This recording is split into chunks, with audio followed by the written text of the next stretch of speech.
এই ফিলিস্তিনের উপরে বিশেষ করে গাজা উপত্যকায় যে হামলাটা হচ্ছে আসলে মূলত এই হামলার পিছনে তাদের কি উদ্দেশ্য আছে, কেন হামলা হচ্ছে?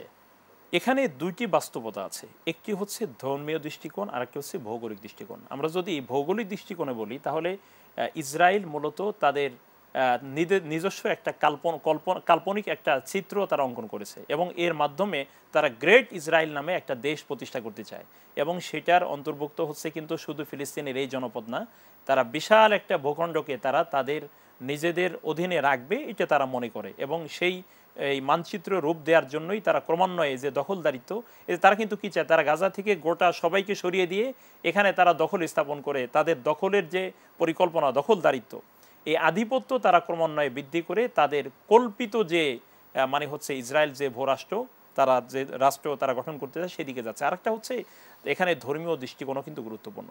ধর্মীয় দৃষ্টিকোণ হচ্ছে আপনি জেনে থাকবেন যে আল্লাহ নবী সাল্লাল্লাহু আলাইহি ওয়াসাল্লাম এই ফিলিস্তিনের ব্যাপারে কিন্তু বলেছেন এটা হচ্ছে আরদু মাহশার ওয়া মানশার।